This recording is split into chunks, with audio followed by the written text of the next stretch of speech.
Pack your ghetto belongings and get out. You're fired, girl. Karen Matthews swept her hand across the desk. Family photos crashed to the floor of St. Catherine's ICU nurses' station. Amara Johnson watched her daughter's medical school graduation photo slide under Karen's designer heel. Glass cracked. "Security's coming," Karen announced loudly. 12 staff members turned to stare. 3 patient families looked up from the waiting area. Someone started recording. Amara knelt, gathering scattered items, a coffee mug, prescription glasses, car keys with a platinum credit card attached. Her navy scrubs wrinkled from 16 hours on shift. Natural hair pulled back simply. She stood slowly, brushing glass fragments from the photo frame. No one would guess she'd spent this morning reviewing quarterly revenue reports. Have you ever been so publicly humiliated that everyone assumed you were powerless, but you held the ultimate trump card? 20 minutes earlier, Amara had arrived for her 3 p.m. shift. As always, 15 minutes early. She'd been reviewing patient charts when Karen approached with purposeful strides. "I don't care about your so-called experience," Karen declared, arms crossed. Her voice projected across the unit. "This is a prestigious hospital, not some community clinic. Patients complain about your urban attitude." Maria Gonzalez, a charge nurse, glanced up from her computer. She pulled out her phone discreetly, opening Instagram Live. The notification appeared. "Y'all need to see this racism happening at St. Catherine's Hospital right now." 2 viewers joined immediately, then 7, then 23. Dr. Patterson, reviewing labs nearby, shifted uncomfortably but stayed silent. In the waiting area, Mrs. Carter looked up from her magazine, frowning. Her grandson started recording on his phone. "Security will escort you out in 10 minutes, Karen announced, checking her Apple Watch. "Don't make this harder than it needs to be." Amara remained calm, pulling out a leather notebook with gold initials. AJ. She began writing methodically. Her keychain caught fluorescent light, a black American Express card partially visible among regular keys. "Karen, can you state your full name and title for the record?" Amara asked quietly. "Are you threatening me?" Karen laughed. "Honey, I'm Karen Matthews, nursing supervisor level 4. I have been here for 15 years. You have what, 6 months?" 8 months, Amara corrected, still writing. "What specific policy violations are you citing?" Karen rolled her eyes theatrically. "Policy? Girl, this isn't about policy. This is about fit, cultural fit.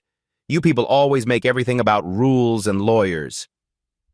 Maria's live stream viewer count climbed, 47, 89, 156.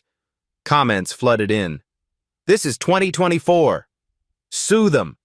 Get her name." A young black nursing student, Jasmine, stood frozen by the supply closet. Tears gathered in her eyes. Her fists clenched slowly.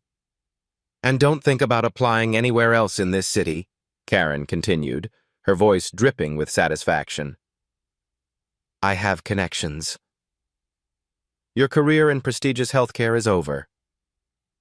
Dr. Sarah Kim, an attending physician, approached cautiously. "Karen, perhaps we should discuss this privately." "No need," Karen cut her off. "This is a teaching moment.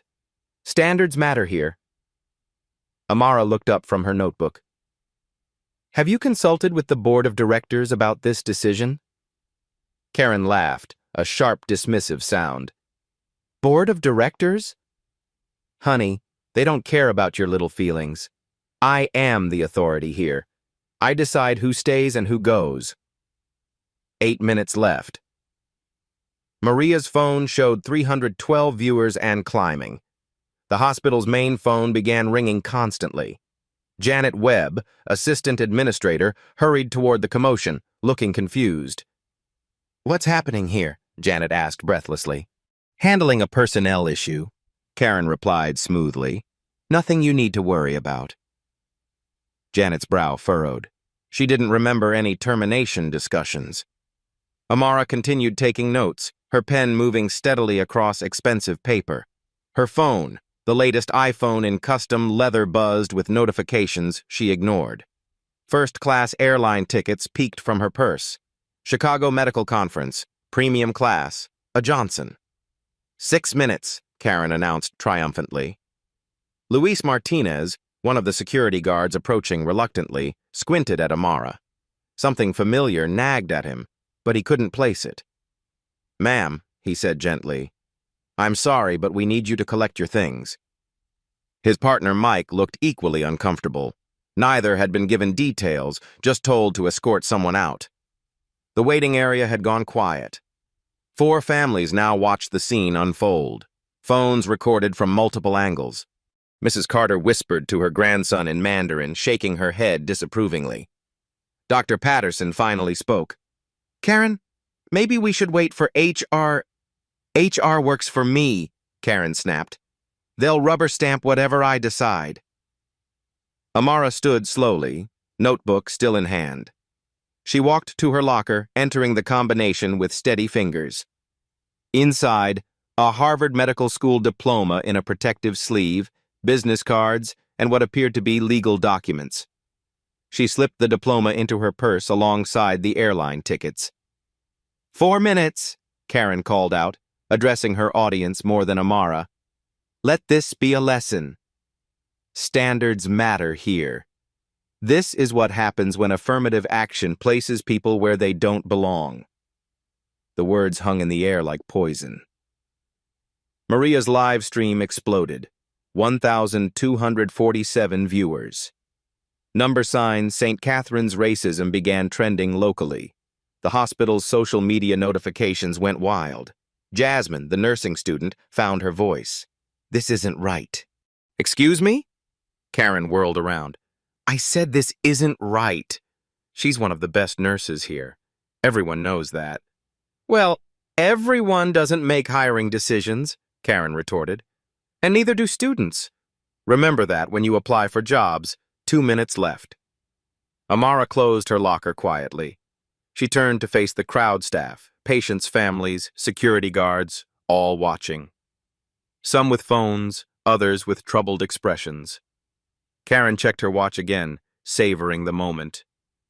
"Time's almost up. Security, please escort her out, now." All eyes turned to Amara. The room held its breath, waiting for tears, for pleading, for the breakdown they expected.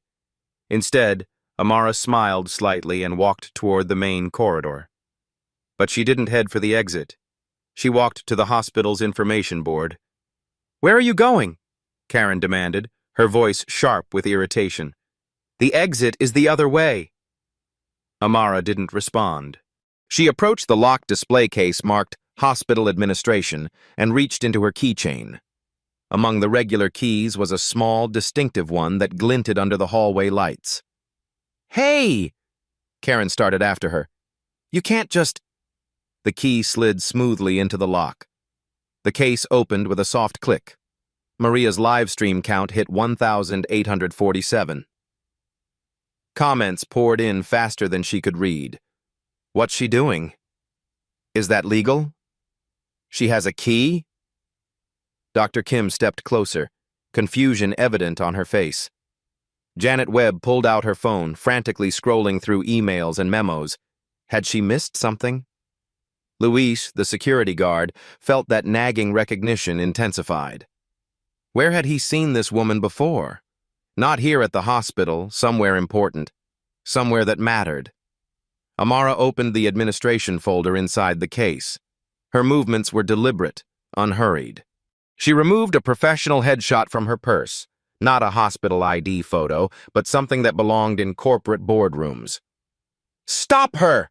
Karen hissed to security. "She's vandalizing hospital property." But Luis held up his hand. Something was very wrong here. Or very right. He couldn't tell which. The viewer count on Maria's stream reached 2,100. Local hashtags started forming. Hashtag what is happening. Hashtag St. Catherine's Hospital. Hashtag plot twist. Amara placed her photograph at the top of the Board of Directors section. Beneath it, she added a small placard that had been hidden in her notebook. Dr. Amara Johnson, MD, MBA, Chairman of the Board and Primary, Shareholder. The hallway went dead silent. Karen's face was drained of color. That can't be real. But Amara wasn't finished. She pulled out her business card's elegant, expensive card stock and placed one in the information slot. Johnson Medical Holdings, Healthcare Investment and Reform, 67% ownership of St. Catherine's healthcare system. Dr. Patterson's chart clattered to the floor. Janet Webb's phone slipped from her trembling fingers. Luis whispered to his partner, Mike, "Oh my God." "That's Dr. Johnson. My daughter has her picture in our wallet. She donated money to the school district." The live stream viewer count exploded past 3,000. Comments became a waterfall of shock and celebration. Karen stood frozen, mouth slightly open, watching her entire world reshape itself in real time. The silence stretched like a held breath. 15 seconds. 20. Karen's voice came out as a croak. That's not possible. You're just a nurse. You can't be... Amara turned slowly, her expression unchanged. "Actually, Karen, I'm a Harvard-trained physician and this hospital's majority owner. I've been working here to understand our workplace culture firsthand." The words hit like a physical blow. Karen stumbled backward, her designer heel catching on the linoleum. Maria's live stream exploded past 5,000 viewers. Comments became a blur. "She owns the hospital." "Plot twist. Karen is done." Dr. Patterson approached cautiously, his face pale. "Dr. Johnson? Dr. Johnson who published the Medicare reform papers?" "That's correct."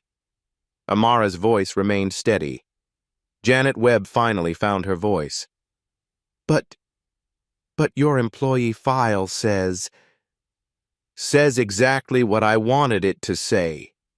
Amara pulled out her real business card. "Johnson Medical Holdings acquired this facility 18 months ago. I've been conducting what you might call field research." Luis, the security guard, snapped his fingers. "That's where I know you from. You spoke at my daughter's graduation. You donated $2 million to our school district." His hand moved instinctively to his wallet, where a newspaper clipping showed Amara in an elegant suit, shaking hands with the mayor. Karen's breathing became shallow. "This is impossible." "You wore scrubs. You worked night shifts. You cleaned bedpans." "I did." Amara's tone held no mockery, only quiet fact. "How else would I learn what really happens here?" The crowd around them grew. Nurses, technicians, doctors drawn by the commotion and Maria's viral live stream. Someone had called the local news. Channel 7's van was pulling into the parking lot. Dr. Sarah Kim stepped forward hesitantly. "Dr. Johnson, I had no idea. Your work on healthcare equity, it's required reading in our residency program." "Thank you." Amara's acknowledgement was gracious but brief. Her attention returned to Karen, who stood frozen like a deer in headlights. "This has to be some kind of joke," Karen whispered, but her voice lacked conviction. Amara pulled out her phone, that expensive iPhone in custom leather. She speed-dialed a number. "Patricia?" "Yes, it's Dr. Johnson. Please prepare the emergency board meeting materials for 5 p.m. today. Full board attendance required." Once she paused, listening. "Yes, the discrimination incident I mentioned. It's happening now." Karen's knees nearly buckled. The live stream count hit 8,000. St. Catherine's. Reveal was trending statewide. Local news outlets began calling the hospital's main line, which rang constantly in the background. Jasmine, the nursing student, stepped closer. Her voice trembled with awe. "You're really her?" Dr. Johnson, who created the Minority Scholarship Program. "I am." You paid for my entire nursing school tuition." The revelation sent another ripple through the crowd. Phones appeared everywhere, recording from every angle. The story was spiraling beyond the hospital walls, picked up by Twitter, Facebook, TikTok. Karen finally found her voice. "Dr. Johnson, please, there's been a misunderstanding. I thought, surely you can understand my position." "Your position?" Amara's eyebrow raised slightly. "Well, I didn't know. How could I know? You look like—" Karen trailed off, realizing every word made it worse.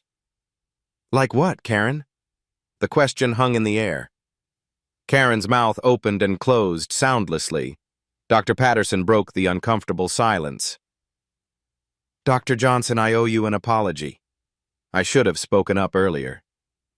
"Yes, you should have." Amara's words were simple, direct, no emotion, no judgment, just fact. Janet Webb rushed forward, her administrative instincts kicking in. "Dr. Johnson, I had no knowledge of this incident. If I had known—" "But you didn't know, did you, Janet? Even though I filed 3 formal reports about discriminatory behavior in this unit over the past 2 months. Janet's face went white. "Those reports came from A. Johnson in the nursing department. I assumed. You assumed they weren't worth investigating because they came from a nurse." The indictment was gentle but devastating. Maria continued live streaming, her viewer count approaching 12,000. Comments poured in from across the country. "Justice is coming. This is epic. Karen is about to get fired by her own employee." News vans from 3 local stations now crowded the parking lot. Hospital security was setting up barriers to control the growing crowd of onlookers drawn by social media. Karen made one last, desperate attempt. "Dr. Johnson, I have a mortgage. Kids in college. I was just trying to maintain standards." "Standards?" Amara's voice remained level. "Let's review those standards, shall we?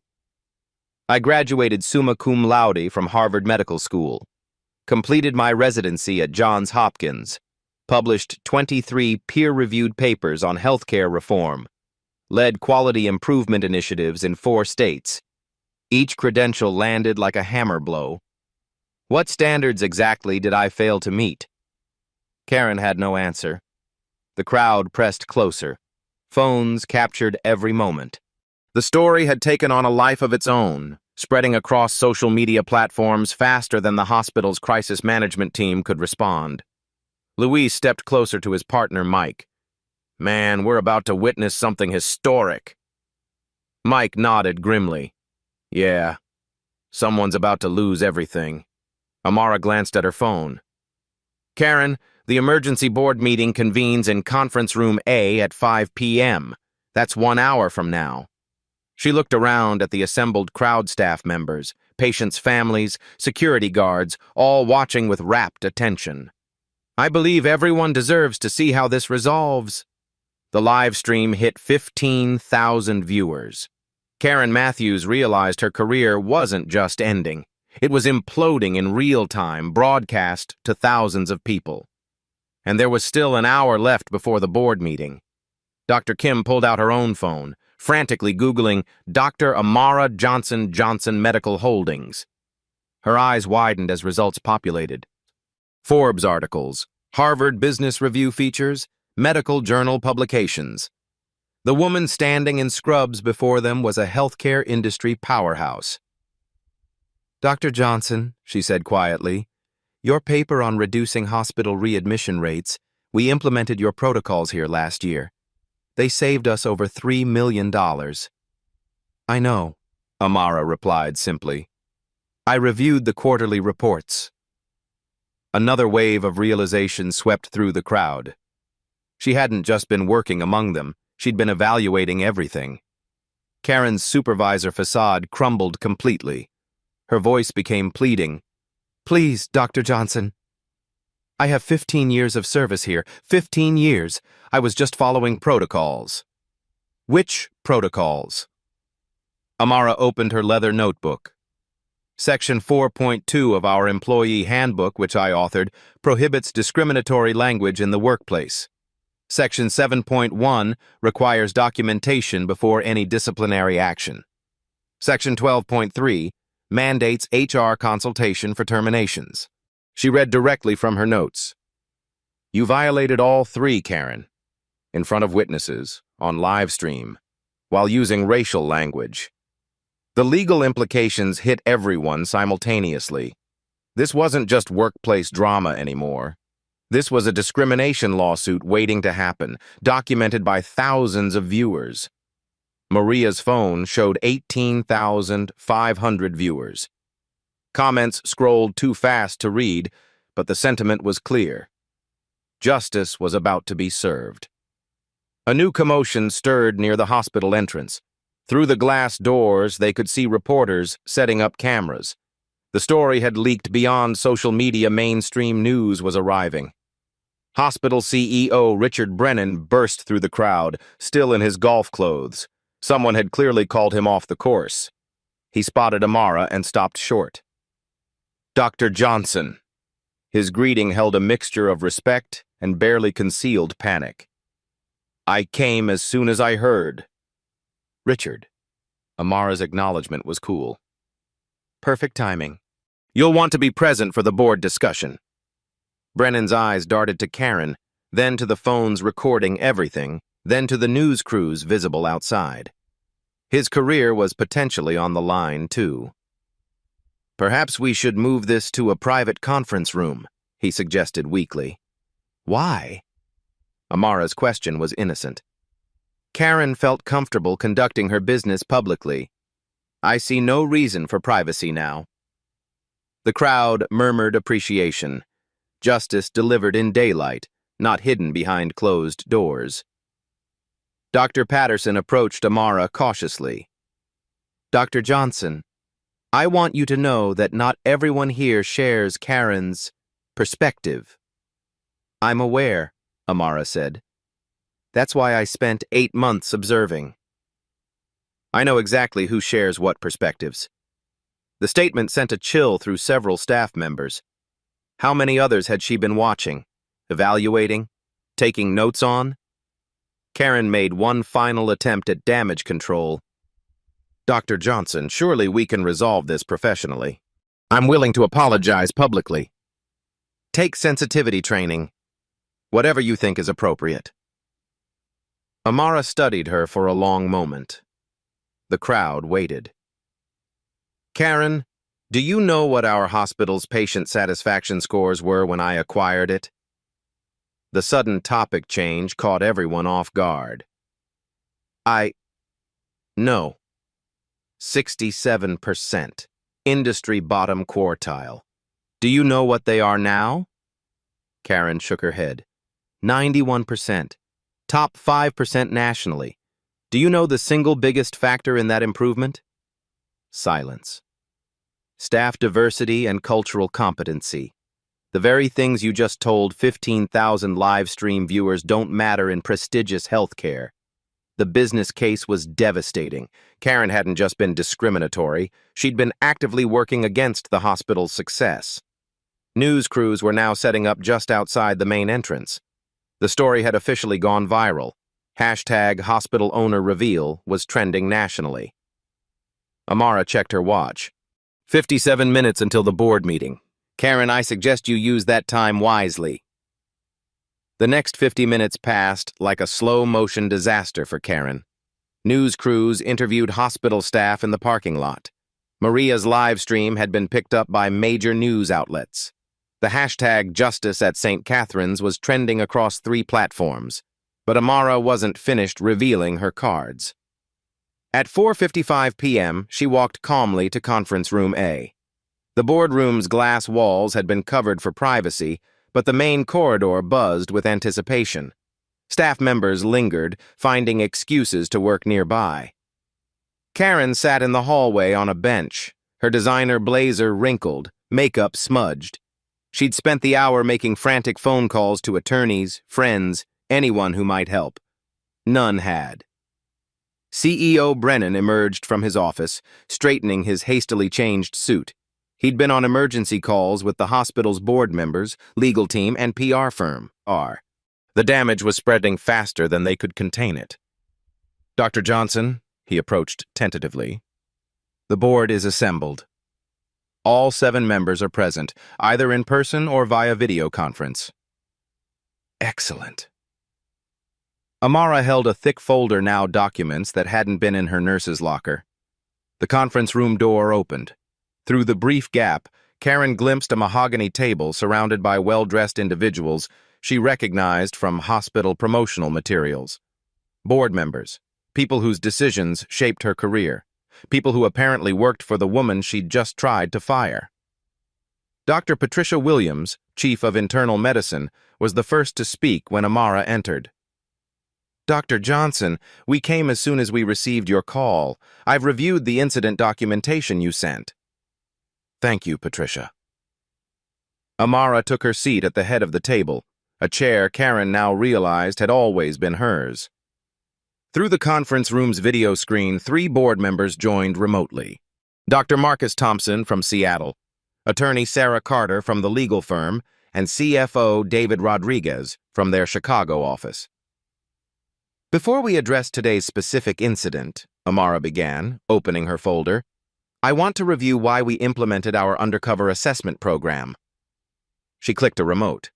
The wall screen displayed a PowerPoint presentation that had clearly been prepared long in advance. Slide 1.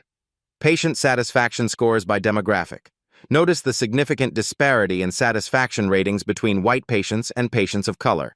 18 percentage points lower for black patients, 14 points lower for Hispanic patients. Board members leaned forward, studying the data. Slide 2. Staff turnover rates. We lose 34% of minority nursing staff within their first year. Exit interviews consistently cite cultural issues and lack of advancement opportunities. Dr. Thompson spoke from Seattle. Dr. Johnson, are you suggesting systematic discrimination? I'm not suggesting it, Marcus.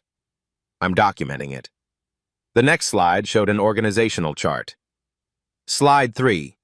Leadership demographics. Of 15 department supervisor positions, 14 are held by white employees. Of those 14, 9 have documented complaints regarding discriminatory behavior. Karen's name appeared highlighted in red. Karen Matthews, 7 formal complaints filed over 2 years. 3 by black employees, 2 by Hispanic employees, 2 by Asian employees. All complaints were dismissed by her immediate supervisor as personality conflicts. The room fell silent except for the hum of air conditioning. Her immediate supervisor? Dr. Carter asked from the video screen.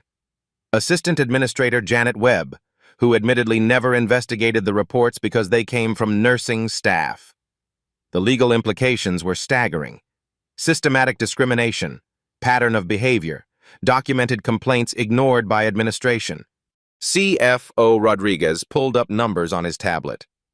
Dr. Johnson, what's our potential exposure here? Conservatively, 8 to 12 million in discrimination settlements. More problematically, we risk losing our Joint Commission accreditation if this pattern continues. The room's atmosphere shifted. This wasn't just about Karen anymore. This was about the hospital's survival. Which brings me to today's incident. Amara clicked to the next slide. Recorded live stream viewed by over 40,000 people. Racial language used publicly. Termination attempted without cause, documentation, or HR consultation. She paused, letting the weight settle. Karen Matthews called me ghetto on camera. She claimed I was placed here through affirmative action. She boasted about having connections to destroy my healthcare career. All of this was broadcast live and is now preserved permanently online. Board member Dr. Jennifer Walsh, attending in person, spoke carefully. Dr. Johnson, what outcome are you seeking? This was the moment everyone had been waiting for. Karen, watching from the hallway, held her breath. I want systematic change, Amara said simply. This incident is a symptom, not the disease. She clicked to her final slide. The Johnson Equity Protocol. Mandatory bias training for all supervisory staff. Anonymous reporting system accessible via mobile app. Diversity requirements for all leadership positions. External auditing of hiring and promotion practices. The board members exchanged glances. These weren't punitive measures, they were comprehensive reforms. And regarding Karen Matthews specifically? Dr. Williams asked. Amara paused, considering. Through the glass, she could see Karen waiting in the hallway, surrounded by the wreckage of her career. That depends on Karen herself. The conference room door opened. Amara gestured for Karen to enter. Karen walked in on unsteady legs, her world having completely collapsed in the span of 2 hours. Sit down, Karen. Karen took the chair at the far end of the table as far from Amara as possible. You have 2 choices, Amara said, her voice calm but carrying absolute authority. Option 1, immediate resignation with a neutral reference and standard severance package. You publicly apologize for your conduct and commit to completing a comprehensive diversity training program at your own expense. Karen nodded frantically. Yes, absolutely. I'll do whatever. I'm not finished. Amara's interruption was gentle but firm. Option 2, termination for cause. Your actions will be documented in your permanent employment record. The discrimination lawsuit that this incident will inevitably generate will name you personally as a defendant. The choice wasn't really a choice at all. Furthermore, Amara continued, your conduct has exposed this institution to significant legal and financial risk. Our insurance carriers will be notified. Your professional references will accurately reflect today's events. Karen's face was white. Her 15 years of healthcare management experience would be worthless if she couldn't get references. However, Amara said, and Karen looked up with desperate hope, if you choose option 1 and genuinely commit to change, if you complete the training, issue a sincere public apology, and demonstrate real growth, your reference will reflect your years of service here, not just today's incident. It was more mercy than Karen deserved, and everyone in the room knew it.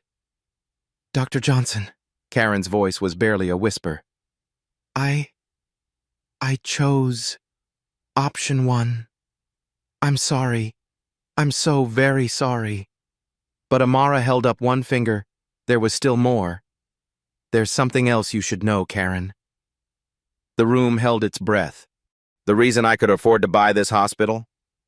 The reason Johnson Medical Holdings has $47 million in healthcare investments? Karen waited, dreading whatever was coming next. I developed and sold 3 medical software companies before I turned 35. Companies that revolutionized patient care management. Companies whose software this very hospital uses every day. The final twist hit like a physical blow.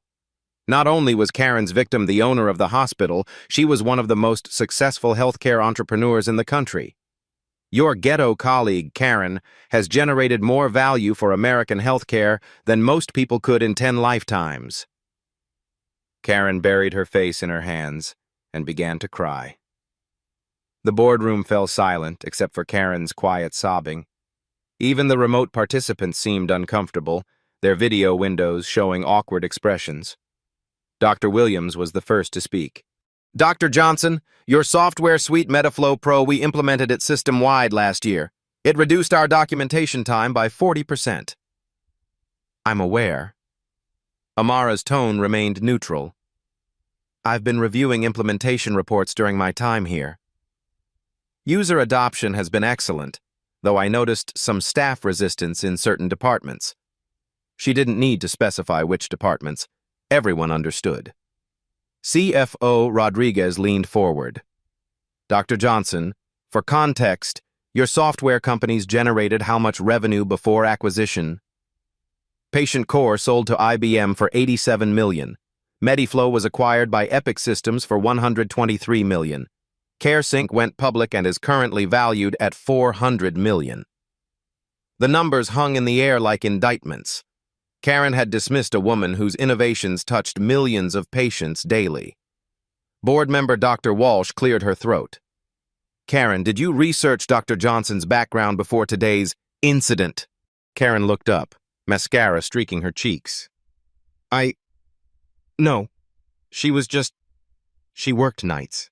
She wore scrubs. I thought she was just another nurse. Just another nurse, Dr. Thompson repeated from Seattle, his voice carrying judgment. I didn't mean... Karen started, then stopped. Every word made it worse. Amara consulted her notes. Karen, you also mentioned having connections that would end my healthcare career. Can you elaborate? Karen's face flushed red. I was angry. I didn't really have any connections that could hurt you. So you were lying? Yes. The admission came out as a whisper. Lying to intimidate someone you believed was powerless. Karen nodded miserably. Attorney Carter spoke from the video screen. Dr. Johnson, from a legal perspective, we're looking at clear-cut discrimination, intimidation, and abuse of authority. Ms. Matthews is fortunate you're offering option 1. I understand the legal ramifications, Sarah. Amara turned back to Karen. But I'm more interested in preventing future incidents than punishing past ones. She clicked to a new slide. Karen, your department has the worst minority retention rate in the hospital. 78% of non-white staff request transfers within 6 months. Did you ever wonder why? Karen shook her head. Because of the environment you created. The subtle comments, the different standards, the assumption that diversity equals lowered quality. The data was devastating, presented without emotion, but with surgical precision. Dr. Williams added, Karen, 3 excellent nurses requested transfers from your unit just last month. All cited cultural issues. I was trying to maintain standards, Karen said weakly. Whose standards? Amara asked. The standards that led to our previous 67% patient satisfaction rate? The standards that created a toxic work environment? The standards that violated federal anti-discrimination law? Each question landed like a hammer blow. CEO Brennan shifted uncomfortably. Dr. Johnson, how do we move forward from here? Amara looked around the table, at board members who'd trusted her vision, at executives scrambling to contain damage, at a woman whose prejudices had nearly destroyed her own career. Karen makes her choice. Now, on the record, in front of witnesses. The ultimatum was delivered without theatrics, but its finality was absolute. Karen looked around the room at faces ranging from sympathetic to disgusted to professionally neutral. Her 15 years of healthcare management had led to this moment, begging for mercy from the woman she'd tried to humiliate. I choose option 1, she said clearly. I resign immediately. I'll complete whatever training you require. I'll issue a public apology. And She paused, struggling with the words. I'll try to understand how wrong I was. Amara nodded once. Dr. Williams will coordinate your resignation paperwork. Your public statement will be reviewed by our communications team before release. The diversity training program requires 6 months of participation. She closed her folder. This meeting is concluded. As board members began filing out, Amara addressed Karen one final time. Karen, you have a chance to grow from this. Don't waste it. Karen nodded, unable to speak. Outside in the corridor, news crews waited. Social media buzzed with updates. The story had grown beyond a workplace incident. It had become a symbol of justice served and systems changed. But for Amara, the real work was just beginning. Karen's resignation was just the beginning. By 6 p.m., #HospitalOwnerReveal had generated over 2.3 million views. Major news outlets called for interviews. The hospital's reputation hung in the balance, but Amara had been preparing for this moment. Schedule an all-hands meeting for tomorrow morning, she told Dr. Williams. 7 a.m., everyone attends. Everyone? Doctors, nurses, technicians, administrative staff, security, everyone. The next morning, St. Catherine's Auditorium filled beyond capacity. Staff lined the walls when seats ran out. News cameras positioned discreetly in the back. Amara took the stage wearing professional attire instead of scrubs. The transformation was striking. Gone was the humble night shift nurse, replaced by the confident healthcare executive she'd always been. Good morning. I'm Dr. Amara Johnson, chairman of the board and primary shareholder. For 8 months, I've worked among you to understand our workplace culture firsthand. The auditorium buzzed with whispers. What I discovered concerns me deeply.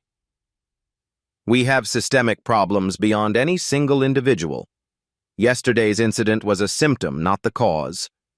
She clicked to her first slide. Patient satisfaction by staff demographics. Departments with diverse leadership outperform homogeneous departments by 23 percentage points. Murmurs rippled through the audience. Slide 2. Financial impact. Our minority-led units generate 18% higher profit margins due to improved efficiency and reduced turnover. CFO Rodriguez nodded from the front row. The business case for diversity isn't just morally correct, it's financially essential. Discrimination costs us money. Next slide, the Johnson Equity Protocol, effective today. First, zero-tolerance discrimination policy. Any supervisor using discriminatory language faces immediate suspension. She paused, letting that settle. Second, all supervisory staff complete 40 hours of mandatory bias training within 60 days. Comprehensive education on unconscious bias and inclusive leadership. Some managers looked uncomfortable. Third, anonymous reporting system. We launched the Equity Watch mobile app next week. Reports go directly to my office with guaranteed 24-hour response. Janet Webb, who'd ignored previous discrimination reports, visibly paled. Fourth, leadership diversity requirements. Within 6 months, all departments must have management reflecting our patient demographics. Dr. Kim raised her hand. How will you measure success? Monthly diversity audits with public reporting. Quarterly patient satisfaction surveys by demographics. Annual culture assessments by external firms. The precision was intentional. Vague commitments meant no change. Fifth, financial investment. We're allocating $500,000 annually for diversity initiatives, including scholarships and mentorship programs. Maria, who'd live-streamed the incident, looked amazed. Some wonder if this is retaliation for yesterday's events. It's not. Amara showed documentation with dates. These reforms have been in development for 6 months. Yesterday provided the catalyst for immediate implementation. I worked undercover because executive assessments produce sanitized results. People behave differently around authority.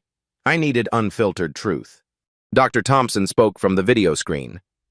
What about staff who resist changes? Change is mandatory. Adaptation is optional. Staff who can't embrace inclusive practices will find opportunities elsewhere. Jasmine, the nursing student, raised her hand. Will this affect patient care quality? Diverse teams make fewer medical errors. They catch mistakes homogeneous groups miss. These changes enhance quality, not diminish it. She showed research.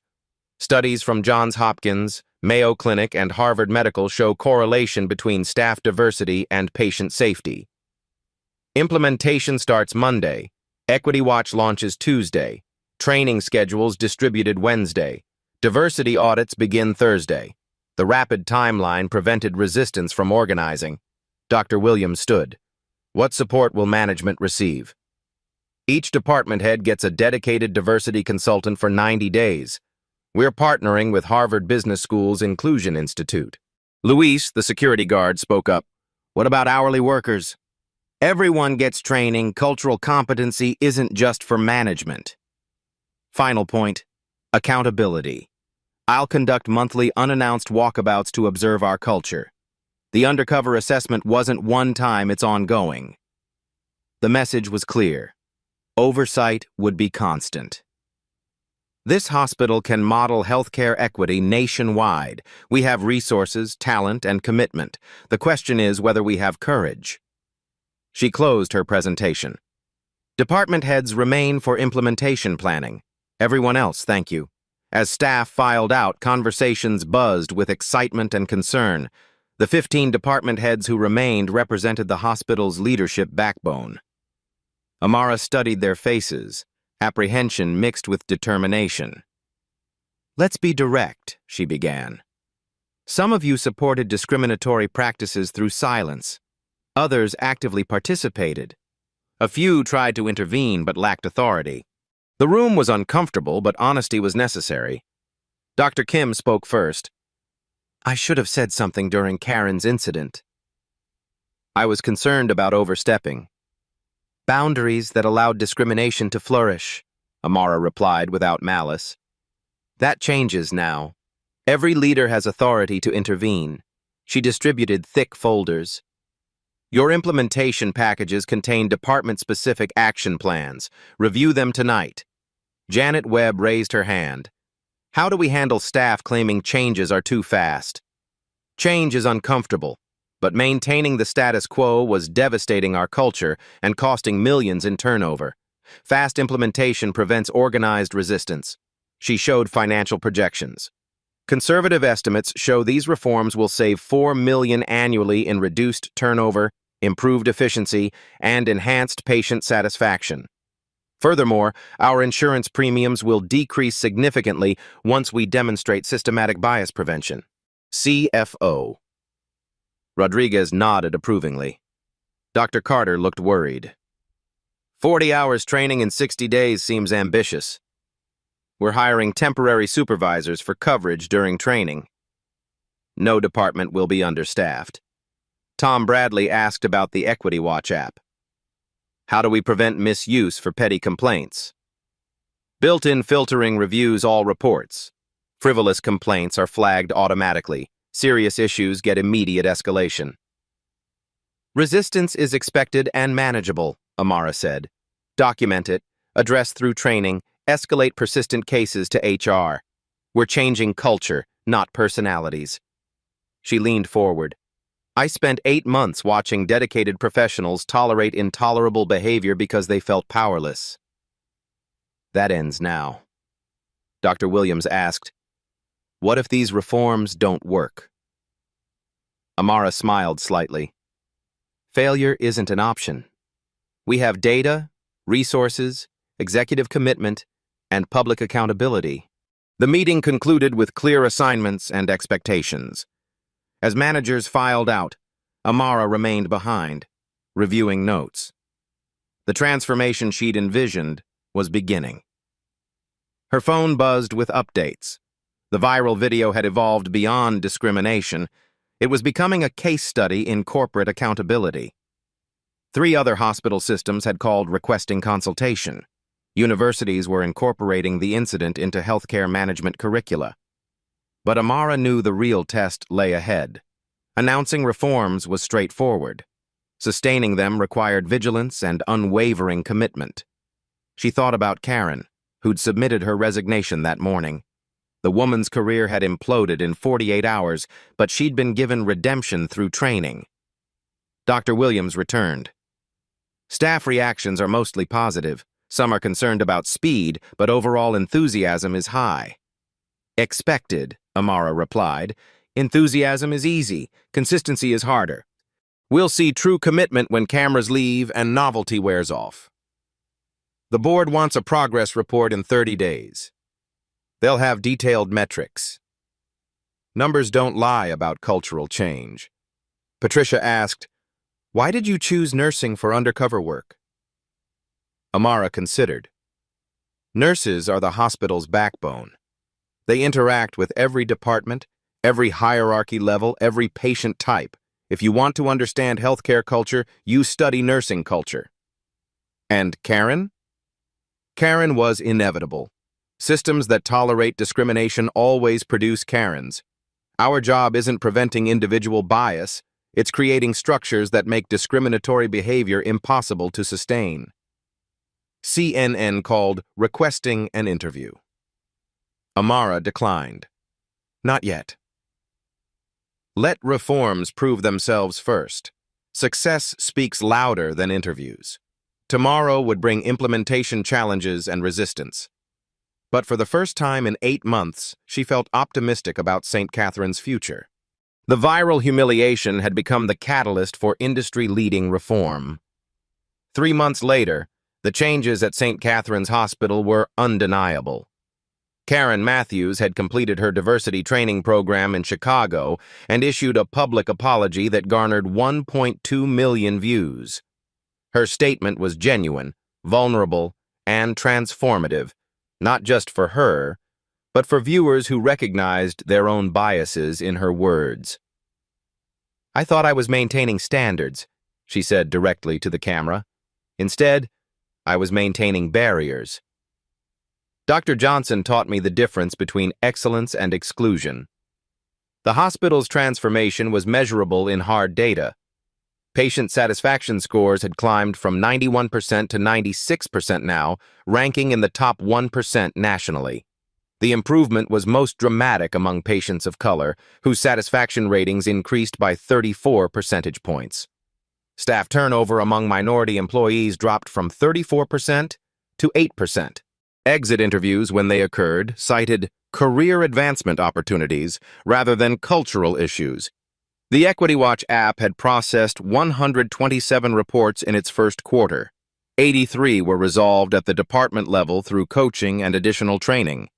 12 required formal HR intervention. 3 resulted in terminations for persistent discriminatory behavior.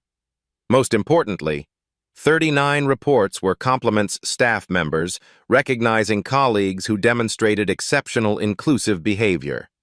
Maria Gonzalez, whose live stream had started everything, was promoted to charge nurse with a 15% salary increase.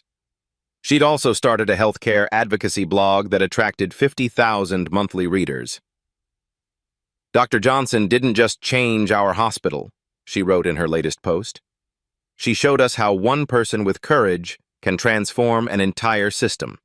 Jasmine, the nursing student who'd received a full scholarship through the Diversity Fund, was excelling in her final semester.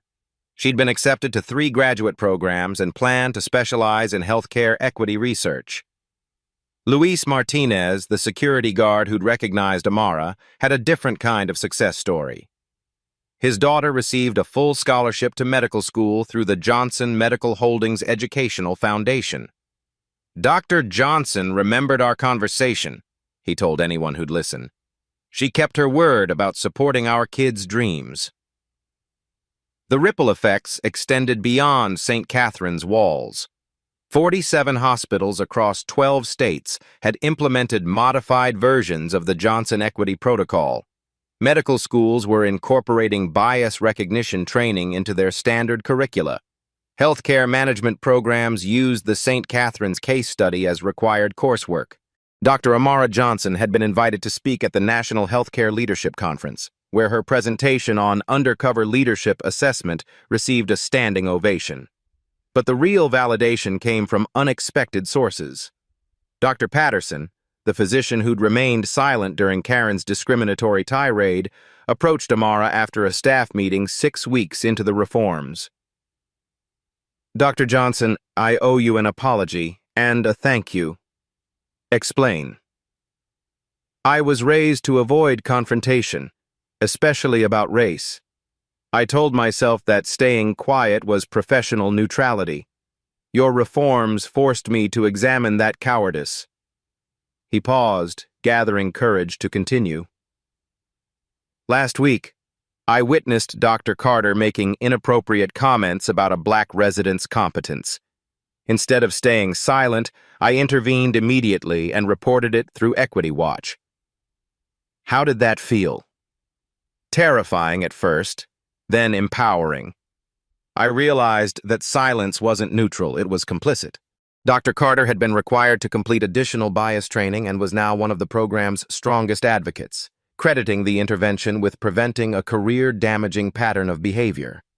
The hospital's financial performance reflected the cultural transformation. Revenue increased 12% as word-of-mouth referrals grew, particularly within communities of color who'd previously avoided St. Catherine's due to reputation concerns. Malpractice insurance premiums decreased 8% due to improved patient communication and reduced errors. The Joint Commission, healthcare's primary accrediting body, cited St. Catherine's as a model institution for inclusive care delivery during their annual review. Most significantly, employee engagement scores reached record highs. The annual staff survey showed 94% of employees felt respected and valued at work, compared to 67% the previous year. Janet Webb, the assistant administrator who'd initially ignored discrimination reports, had undergone the most dramatic personal transformation. "I thought I was being efficient by dismissing complaints without investigation," she admitted during a leadership team meeting. "I was actually being negligent." The Equity Watch system taught me that every report deserves thorough consideration. She'd become one of the program's most effective advocates, personally responding to every app submission within the required 24-hour window. The diversity training program, initially met with skepticism, had evolved into something unexpected, a competitive advantage. Departments competed to achieve the highest scores on monthly culture assessments. Managers requested additional training modules to improve their team's performance. The program waiting list extended 3 months. "It's like we discovered a secret weapon," explained Tom Bradley, facilities manager. "Inclusive leadership makes everything work better: efficiency, communication, problem-solving, innovation." His department, once notorious for high turnover, hadn't lost a single employee in 4 months. The monthly diversity audits revealed consistent progress across all metrics. Representation in leadership roles had improved from 14% to 31% minority participation. Promotion rates showed no significant demographic disparities. Pay equity analysis revealed and corrected previously hidden salary gaps. But Amara knew the most important changes were often invisible. During her unannounced walkabouts, she observed subtle shifts in behavior: more diverse lunch groups, cross-cultural mentoring relationships, patients of color expressing comfort and trust with staff. The emergency department, previously criticized for cultural insensitivity, now received commendations for culturally competent care. The difference wasn't just training, it was fundamental respect.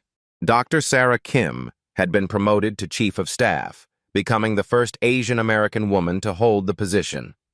Her appointment was based on merit and leadership excellence, but the hospital's new culture made her success possible. "5 years ago, I wouldn't have been considered for this role," she reflected. "Not because I lacked qualifications, but because the system didn't recognize my leadership style as valuable." The reforms had revealed hidden talent throughout the organization. 3 months after implementation, Amara convened the board of directors for a comprehensive review. Patient satisfaction, 96%, up from 67% before our acquisition. Staff retention, 92%, up from 66%. Revenue growth, 12% above projections. Legal liability, 0 discrimination claims filed. The numbers spoke clearly. More importantly, we've created a replicable model. Johnson Medical Holdings is implementing these protocols across our entire portfolio, 14 hospitals in 8 states. Board member Dr. Williams smiled. "Amara, what's next?" "Phase 2. We're launching the Johnson Institute for Healthcare Equity, a research and training center that will serve the entire industry." The vision was ambitious but achievable. St. Catherine's success had proven that systematic change was possible when leadership committed resources and attention to equity. The incident that started this transformation was painful, Amara concluded. But pain often precedes growth. We've proven that discrimination isn't just morally wrong, it's operationally inefficient and financially costly. As the meeting concluded, she reflected on the journey from humiliation to transformation. Karen's discriminatory behavior had been a catalyst, not a cause. The real problem had been systemic tolerance for bias, which created environments where discrimination could flourish. Changing systems required more than good intentions. It demanded data, accountability, resources, and unwavering commitment to justice. St. Catherine's Hospital had become living proof that healthcare equity wasn't just an ideal, it was an achievable, measurable, and profitable reality. 1 year after the incident that changed everything, Dr. Amara Johnson stood before a packed auditorium at Harvard Medical School, delivering the keynote address for their Healthcare Leadership Summit. The video of her humiliation and triumph had been viewed 47 million times across platforms. More importantly, it had sparked a movement. Sometimes the most painful moments create the greatest opportunities for growth, she told the audience of future healthcare leaders. That day in the ICU, I had a choice: seek individual revenge or pursue systematic change. The audience leaned forward, captivated. I chose systems over satisfaction, justice over vengeance, long-term transformation over short-term vindication. St. Catherine's Hospital has become a model for healthcare administrators worldwide. The Johnson Equity Protocol was now implemented in 247 hospitals across 18 countries. Medical schools required courses on bias recognition, but the real impact was measured in individual lives transformed. Karen Matthews had completed her diversity training and now worked as a patient advocate at a community clinic. Her salary was 40% lower than her previous position, but her satisfaction was immeasurably higher. I lost my career, she'd said in a follow-up interview, but I found my purpose. Dr. Johnson gave me a chance to become better instead of bitter. Maria Gonzalez had been accepted to nurse practitioner school on full scholarship. Her healthcare advocacy blog now reached 400,000 monthly readers. Jasmine graduated valedictorian and was pursuing her doctorate in healthcare policy, researching bias prevention in medical education. Luis Martinez's daughter was thriving in her second year of medical school, specializing in emergency medicine with published research on cultural competency. The ripple effects continued expanding. The Johnson Institute for Healthcare Equity had opened with a $50 million endowment, offering research grants and training programs to healthcare organizations worldwide. Healthcare disparities in their network had decreased by 23% in 1 year. Medication errors dropped 31%. Patient satisfaction among minorities increased 45%. Change is not a destination, she continued her Harvard address. It's a daily practice. Every interaction, every hiring decision, every policy review is an opportunity to choose inclusion over exclusion. She paused, looking out at diverse faces representing healthcare's future. The woman who tried to fire me believed she was protecting standards. She wasn't wrong about the importance of standards. She was wrong about what those standards should measure. The audience absorbed the lesson. Excellence isn't threatened by diversity. It's enhanced by it. Innovation doesn't come from comfort. It comes from different perspectives working toward common goals. As her speech concluded, Amara issued her final challenge. You will face moments that test your courage. Moments when staying silent feels safer than speaking up. Moments when maintaining the status quo seem easier than pursuing change. She thought about that day in the ICU when she could have simply walked away quietly. In those moments, remember, you don't need to own a hospital to make a difference. You need courage, conviction, and commitment to justice. The standing ovation lasted 3 minutes. But for Amara, the real applause came from daily emails healthcare workers who'd found courage to report bias, patients who felt respected, young professionals who saw leadership that looked like them. The viral video that started as public humiliation had become a masterclass in transformational leadership. Real power isn't about getting revenge, she'd said in countless interviews. It's about changing systems so the next person doesn't face what you did. The Johnson Equity Protocol had prevented hundreds of discrimination incidents. The Equity Watch app had processed over 50,000 reports, creating the largest database of healthcare bias incidents ever compiled. More importantly, it created a culture where bias was recognized and addressed before causing harm. As Amara left Harvard that evening, she reflected on the journey from humiliation to triumph. Karen's words still echoed sometimes. Pack your ghetto belongings and get out. But they no longer carried pain.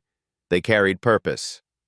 Every hospital implementing equity protocols, every medical student learning bias recognition, every patient receiving culturally competent care was proof that systematic change was possible.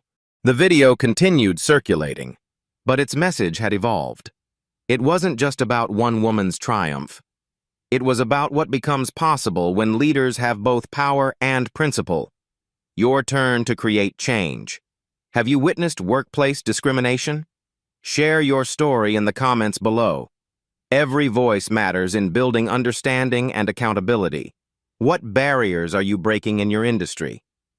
Tag us and tell your story. Courage is contagious. Ready to learn more about systematic change in healthcare? Subscribe to Black Voices Uncut for stories of professionals transforming industries through intelligence, integrity, and unwavering commitment to justice.